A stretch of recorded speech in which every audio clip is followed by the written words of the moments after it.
नमस्कार, जय भीम साथियों। हम बात कर रहे हैं बसपा सुप्रीमो बहन मायावती को 14 अप्रैल को पूरे देश भर में आह्वान करना पड़ा। इसके पीछे का क्या कारण है और क्यों बड़ी बड़ी जैन रैलियां और बड़ी बड़ी सभाएं होने के लिए जा रही हैं, इस पर हम बात कर रहे हैं। आज 14 अप्रैल को बाबा साहब डॉक्टर अम्बेडकर जयंती है और 14 अप्रैल को ही बसपा क्या क्या कुछ करने के लिए जाती है, इस पर हम बात कर रहे हैं। आप देख ही सकते हैं 14 अप्रैल को बसपा का स्थापना दिवस है। बसपा के स्थापना दिवस पर मानवर साहब कांसीराम ने 14 अप्रैल 1984 को बहुजन समाज पार्टी बनाई और बहुजन समाज पार्टी बहुजनों की पार्टी के साथ साथ अब सर्वजनों की पार्टी है। बहुजन समाज पार्टी की मुखिया बहन मायावती 14 अप्रैल को बड़े कार्यक्रम करने के लिए जा रही है। पूरे देश भर में बाबा साहब डॉक्टर अम्बेडकर जयंती पर सभाएं होने के लिए जा रही है। मैंने लिख के रखा है बाबा साहब डॉक्टर भीमराव अम्बेडकर जयंती पर बहन कुमारी मायावती का बड़ा मिशन। बड़ा मिशन तात्पर्य है कि उनको बाबा साहब डॉक्टर अम्बेडकर के मूवमेंट को आगे बढ़ाने के लिए उसको बड़ा मिशन कहा जाता है। बहुजन एकता, बहुजन समाज एकता में रहकर बसपा सुप्रीमो बहन कुमारी मायावती का साथ दे, साथ ही उनको देश का मुख्य प्रधानमंत्री बनाने के लिए, देश के मुखिया के रूप में, प्रधानमंत्री के रूप में उनको जाना जाए। संगठन की मजबूती के लिए बसपा काम करती है। देश भर में भव्य कार्यक्रम एवं जनसभाएं आपको देखने के लिए मिले। 14 अप्रैल को बसपा सुप्रीमो बहन मायावती के मुताबिक लखनऊ में बड़ी भव्य रैली होने के लिए जा रही है, बड़ी रैली होने के लिए जा रही है। कुछ लोग नोएडा के पार्क में भी जाएंगे, दलित प्रेरणा स्थल में, बाबा साहब डॉक्टर अम्बेडकर सामाजिक परिवर्तन स्थल लखनऊ में भी जाएंगे और पूरे देश भर में तमाम प्रकार की जनसभाएं, नुक्कड़ सभाएं, गली गली में बहुजन समाज पार्टी के कार्यकर्ता तो मनाएंगे बाबा साहब डॉक्टर अम्बेडकर की जयंती, लेकिन साथ में ही तमाम पार्टियां, तमाम देश भर के लोग मनाएंगे। लेकिन बसपा के लिए अब खास दिन क्यों है, इस पर हम बात कर रहे हैं। बसपा के लिए खास दिन इसलिए है, बाबा साहब डॉक्टर अम्बेडकर की जयंती बसपा के लिए खास इसलिए बन जाती है क्योंकि बाबा साहब डॉक्टर अम्बेडकर का जन्म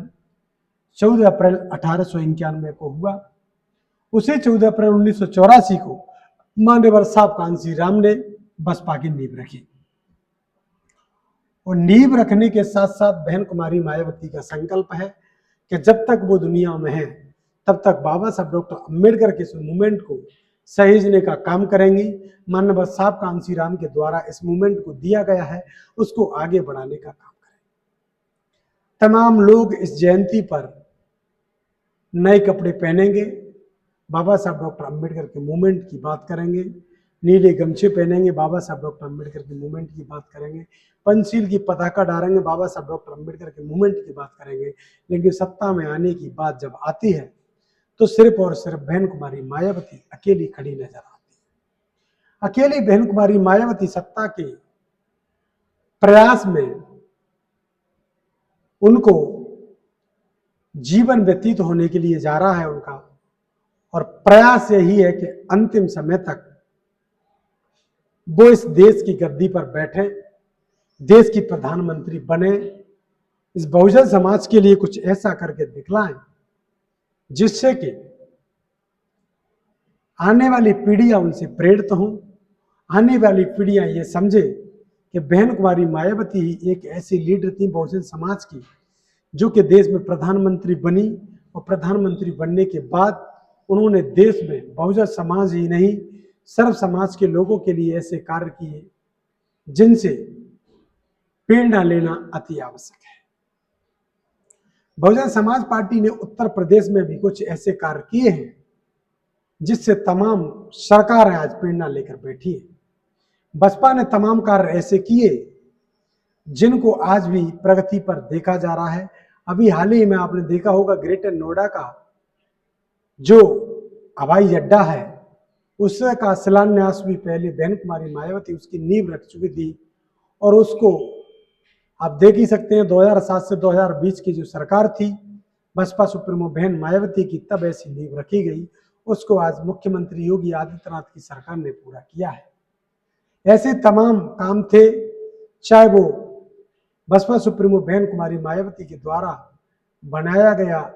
यमुना एक्सप्रेस वो हो, जिसको समाजवादी पार्टी क्रेडिट लेने में लगी हुई है कि हमने बनवाया, लेकिन नींव उसकी भी बसपा के कार्यकाल में लग चुकी थी, बन भी चुका था और उस पर कई फाइटर प्लानों की लैंडिंग भी करवाई जा चुकी थी। ऐसे कई काम हैं जो बसपा सुप्रीमो बहन मायावती के कार्यकाल में हुए हैं, जिनको बाबा साहब डॉक्टर अंबेडकर से प्रेरणा, माननीय साहब कांशीराम से प्रेरणा,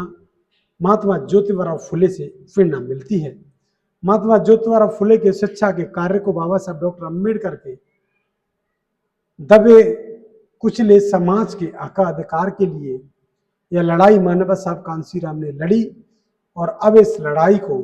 बसपा सुप्रीमो बहन कुमारी मायावती जी लड़ रही हैं। और 14 अप्रैल को बाबा साहब डॉक्टर अंबेडकर जयंती पर यह संकल्प लिया जाता है कि देश भर में बहुजन समाज के लोगों को उन कार्यों से अवगत कराया जाए जो बहन कुमारी मायावती ने किए हैं बाबा साहब डॉक्टर अंबेडकर के सम्मान में। बाबा साहब डॉक्टर अंबेडकर की जयंती 14 अप्रैल को मनाई जाती है, लेकिन बाबा साहब डॉक्टर अंबेडकर को भारत रत्न दिलाने में माननीय साहब कांशीराम और बहन कुमारी मायावती का भी बड़ा अथक योगदान माना जाता है, क्योंकि उनका जो नारा था कि मंडल कमीशन लागू करो वरना कुर्सी खाली करो, बाबा साहब डॉक्टर अंबेडकर को भारत रत्न दो, और एक और मांग थी, जो 3 मांगे बसपा सुप्रीमो बहन मायावती जब सांसद बनी और माननीय साहब कांशीराम जब सांसद बने, तो ये सभी बातें बाबा साहब डॉक्टर अंबेडकर के मिशन मूवमेंट को आगे बढ़ाने के लिए माननीय साहब कांशीराम और बहन कुमारी मायावती ने इसको आगे बढ़ाने का प्रयास किया है और बढ़ाया भी हद तक। और एक और बात आप सभी लोगों ने सुनी होगी कि बहन कुमारी मायावती ने एक राज्यसभा के पद से इस्तीफा दे दिया, जिस राज्यसभा पद के लिए लोग लाइन में लगकर खड़े होते हैं, करोड़ों करोड़ों रुपए खर्च करते हैं और तमाम पार्टियों से आगे पीछे घूमते हैं, उसी पद को बहन कुमारी मायावती ने धोकर मार दी। उसके पीछे का कारण भी यही देखा गया कि जिस समाज के लिए बाबा साहब डॉक्टर अंबेडकर काम करना चाहते थे, जिस समाज को बाबा साहब डॉक्टर अंबेडकर आगे बढ़ाना चाहते थे, उसी समाज को माननीय साहब कांशीराम भी आगे बढ़ाना चाहते थे और बहन कुमारी मायावती भी आगे बढ़ाना चाहती थी। बहन कुमारी मायावती ने एक सहारनपुर की घटना को लेकर बाबा साहब डॉक्टर अंबेडकर को याद करते हुए और उसको इस्तीफा दे दिया, उस पद से इसलिए दे दिया कि जब बाबा साहब डॉक्टर अंबेडकर के उस कारवा को मैं आगे नहीं बढ़ा सकती, और बाबा साहब डॉक्टर अंबेडकर जिस कारवा को आगे बढ़ा रहे थे वो था बहुजन समाज को आगे बढ़ाना, बहुजन समाज की हक अधिकार की आवाज उठाना। इसी को बहन कुमारी मायावती आगे बढ़ा रही थी, लेकिन किसी कारण बस बसपा सुप्रीमो बहन मायावती के उस कार्यकाल को लोग नहीं समझ पाए और उनको सत्ता से चली गई। और सत्ता से चली जाने के बाद उनका जो कारवा था वो आज भी चल रहा है, लेकिन सत्ता में नहीं है तो क्या उनकी ताकत आज भी बहुत बड़ी मानी जाती है। और बहन कुमारी मायावती लगातार प्रयास कर रही है वो आगे बढ़ने के, बाबा साहब डॉक्टर अंबेडकर, माननीय साहब कांशीराम और तमाम जो प्रयास हैं उनको आगे बढ़ाने के लिए लगी हुई है। इसलिए हम लोग आज 14 अप्रैल बाबा साहब डॉक्टर अंबेडकर जयंती को बसपा का स्थापना दिवस, साथ ही बाबा साहब डॉक्टर अंबेडकर की जयंती पर बहन कुमारी मायावती का बड़ा मिशन, इसी पर यहाँ से संकल्प लेकर बसपा अपना साल भर का कार्यकाल शुरू करती है। बहुजन एकता की मजबूती के लिए बसपा काम कर रही है, संगठन की मजबूती के लिए भी बसपा 14 अप्रैल को से शुरू हो जाती है और बाबा साहब डॉक्टर अंबेडकर के सम्मान में तमाम जनसभाएं, तमाम कार्यक्रम आयोजित करती है। इसीलिए 14 अप्रैल एक खास है, बसपा का स्थापना दिवस। आप सभी लोगों का क्या कुछ कहना है कमेंट बॉक्स में राय देना ना भूलें। देखते रहिए वादरा एक्सप्रेस।